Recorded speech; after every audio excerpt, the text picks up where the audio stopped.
coach, you have new toys to play with.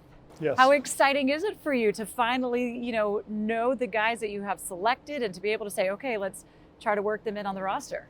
I think it's kind of cool, Julie, because I think the big thing more than anything else is, we got Carson at quarterback, and we wanted to make sure we had some tools for him to use in terms of offensive ability. We went out, drafted Dotson, who we think is a quality football player, is going to fit right in with Terry and the rest of the guys as far as playmakers. We're real excited about that just because of who he is as a young man and also who he is as a football player. You went more offense this draft. That's different than the past few years where you were building around the defense. Was that the plan going in, or is that something as the days played out and the boards played out that just happened? Well, we went in consciously thinking about what we needed to do, and one of the things that we talked about, now having a quarterback that can make specific throws within this offensive scheme. Again, you've got to be able to protect him. You got to have playmakers around him, and so we went with that in mind. And we feel very comfortable, very confident what we've done. When you go through this whole process, the planning of it, the leading up with it, the working that you have to do with your team, to making the phone calls, to be able to bring the families in here, what is the best part of the draft for you? I'll tell you this year, one of the best parts of the draft was getting to meet Jahan's parents.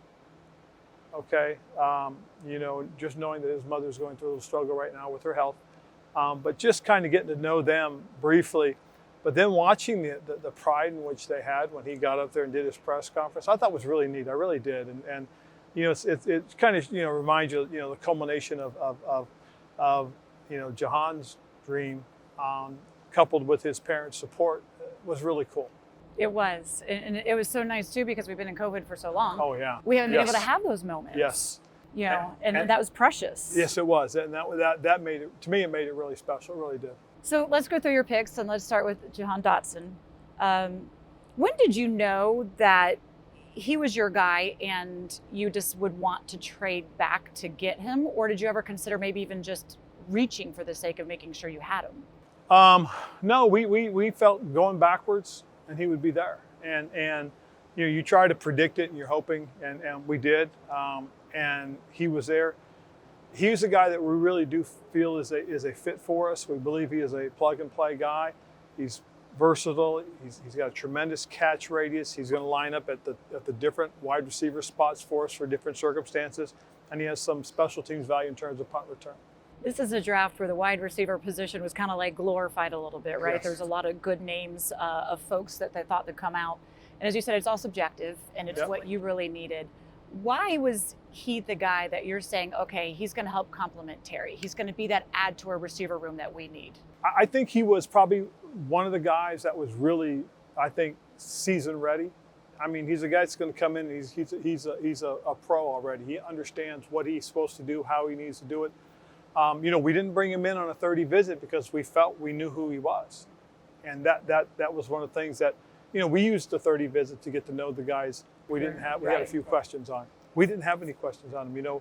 We had 6 people present at his workout at Penn State, and they did a lot of behind-the-scenes stuff for us. They interviewed different people, different personnel that asked them about Jahan, and so we came away feeling pretty good about him.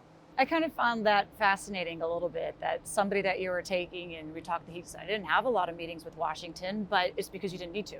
Right. You're already confident in who he was and what he's going to be. So we're excited to see that play out, though. We did that one time in Carolina, and it turned out to be Luke Kuechly. We didn't spend an inordinate amount of time, interviewing him or anything like that. It's just that when you get to a point and you feel very comfortable, we don't want to show our hand. Makes sense. Okay, let's go to the second round. Fedarian Mathis, really a big body. Yes. You watch the film on him. He seems to he'll just take on those double teams. Can we call that like the dirty work? He's not afraid to do. We reached out to a couple of their coaches there and had an opportunity to talk with them, and a very selfless guy, very unselfish, willing to do the dirty work, as you put it. Is that unusual this day where the sacks are glorified? Well, I think they are, but he still had a good number of sacks. He had 9 this last season, 10 and a half total in his career. But the 9 this year is a pretty substantial number for a defensive tackle, especially a guy that does the dirty work. So that's one of the things that you felt good about. But one thing he did very well was he held the point of attack.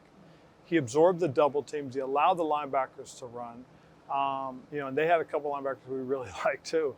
But he allowed them to run and be productive. And that's one of the things that, and I always go back to back in the day, watching guys that ran well as linebackers. That's because they had people up in front of them that really knew how to absorb those blocks. How important was it to say somebody's just going to eat up the middle, to need to help the linebackers? I think it's very important, and not just to help linebackers, but to help the guys around them, to help the whoever's the nose or the other three technique, to help the 5 or the 6. Guys that can penetrate and get vertical into creases and then hold that spot are very valuable because it allows people to do their jobs, to run, to be able to get somewhere they need to get quickly and make plays. All right, so Jamin Davis and Cole Holcomb are going to be loving this edition. Let's go on to the third round. Brian Robertson Jr., by the way, you got this pick because of the trade. Chase Young was allowed to announce the pick. He was a little perturbed because that meant he had to stick around the draft longer to call the third round draft pick. Yep. And it also had to be an Alabama guy too. I know. So. I'm an SEC girl. I told him, I said, but I start with the Gators, and they're like, yeah. Of course, it doesn't matter to them because they've had such dominance lately. But it's fun. It's fun rivalry, right? He's a physical guy. Yes. He is, as he says, he's hard to take down. He's not tackled a lot. 79 missed tackles. What was it about the physicality that made you say or was this a need for that room, basically? I think it was a need for that room, and again, when you talk about best player available, he was one of the guys that was at the top there for us. What we really like is his ball security, his history of ball security, his yards after contact. I think he was number 5 total in Power 5 conferences in terms of yards after contact. So this is a guy that has, tremendous power, strength, very stout at the point, a guy that can move the pile.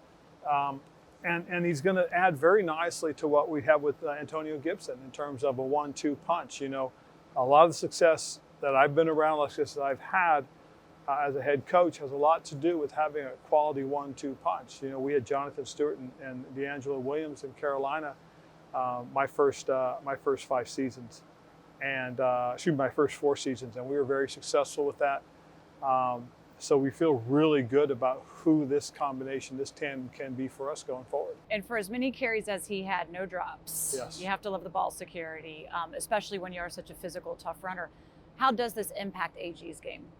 I think what it does is it takes some of the pressure off in terms of, not only did he do the running, off the edges, off tackle, around the edges. And he actually had to run the inside game. Now we're going to be able to take that pressure off him, really give him an opportunity to get out in space. And that's what he does best. He can make people miss, and he's sneaky fast. Yeah, and the receiver as well. Yeah, absolutely. And probably the other thing too is, it takes some of the pressure off of JD. I mean, last year was a big loss when we lost JD. And so what we have to do is we've got to be able to replace some of those snaps as well. Percy Butler, 4th round, safety out of Louisiana. He's described as the best pure safety. What does that mean to you, and where do you see him fitting in? Well, I think right off the bat, last year we played over 53% of our defensive snaps involved 3 safeties. So minimum, he's going to be in there for 53% of the snaps at least. He'll be part of our Buffalo and nickel packages. He'll get an opportunity to play the nickel position. When we go to big nickel, he could end up as the safety, or he could end up as the big nickel. So we're going to be able to continue to use our 3 safety defense a lot because of what his versatility, his speed, his quickness, and his play smarts mean. So we're pretty excited about this pick. Getting flex, you always like flex out of the positions. And he was bragging, he's excited to be your gunner on special teams. He's like, that's the thing he loves. Do you like it when your guys are bragging about saying, hey, this is what I love to do? Yeah, it is. Part of it? It is, but if the guy becomes, because 53% of the snaps pretty much says you're a starter. Okay. You got to be careful with those guys too. Moving on to Sam Howell. Yes. The biggest surprise. Yes. Everybody wants to sit there and try and read into this. Well, yes, and some people want to plant stuff that don't need to be planted. Right. So there's nothing about it. What it is we've got our 2 guys right off the bat, okay? And when you have Carson, you feel very, very comfortable with them. You got Taylor, who we really like a lot. I mean, this is a guy that did some good things and has continued to do good things for us. So we're excited about that tandem right there. But you do need a depth player, and he's our third. And he's a developmental guy that's going to have nothing but time, an opportunity to get to know the guys in front of him, learn from these guys, and there's no pressure on him. And to me, I think it's a really good thing. I like the tape from 2020 and 2021 once things settled down for them. What people don't realize, or some people don't want to give him credit for, is this 2020 season was phenomenal. Now, he did have some talented guys around him. He had 2 running backs, 2 receivers, a tight end, and three offensive linemen that ended up in the NFL. And so in 2021, he was kind of starting all over. And they were trying to figure out who they were going to be. He threw for over 3,000 yards, rushed for over 1,000. I think accounted for over 30 touchdowns on their offense. That's a pretty impactful season. So he's got some skill sets to him. He's a guy that can be a future guy for us. It's going to help us eventually. But right now, I like who our quarterback is, and I like our primary backup. I think the best thing about that is you said there are no expectations. Yep. Just come in and learn. And without the pressure, it frees him up to actually learn without having to be that guy. Correct. And overanalyze, and the way that it tends to go with the Oh, pressure without of a that doubt. position. Anyways. Without a doubt. Okay, so a tight end, Cole Turner. You just say that he's just basically kind of like a bigger wide receiver. He was a big red zone threat. How often or how much does this allow you to work with your tight end sets? Absolutely. It's a lot we can do. It really is. And that's the neat thing about it. Tremendous catch radius, a guy that can really go up and get the football. He's a guy that's, again, going to have to hone up on his blocking. They didn't do a lot of that at the University of Nevada, Reno. But it's usually one or the other, maybe? Yeah, I don't know. yeah. No, you're right. It usually is one or the other because It's hard to get them to want to do both. well, for us, Logan's done a great job Yeah. of becoming a quality blocker. And he was not for that early on. Exactly. So now we have a guy that, does everything. We have Bates, who's a very physical guy. We got Samus, who's still learning the game. And now we just added a very intriguing piece to us that's got a tremendous catch radius. Chris Paul, not known as the other Chris Paul. Maybe people want to get these confused. I don't think there's no confusing them once you meet them. Offensive lineman.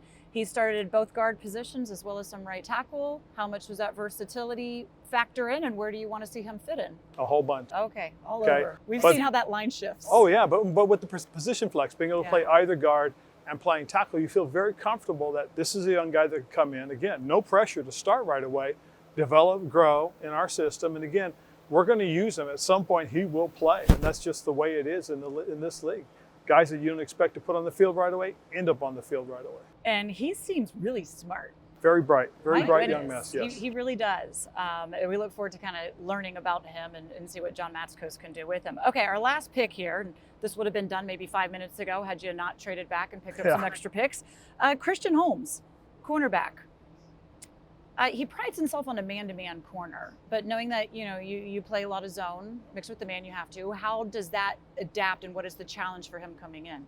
Well, the big thing for Christian really is get in, get himself geared up, learn what we're doing, become part of what we're doing, and then figuring out how you fit in. Being the last pick really is kind of an interesting situation because there definitely is no pressure. But what we do like is his physicality, the quickness and speed in which he plays. He is a raw talent that does have some man skills about him and some opportunities, I think, to show what he can do. He'll get, that's for sure. Coach, go celebrate. Do you get to? Oh, yeah. Okay, good. Thank Let you you. go. Thank you.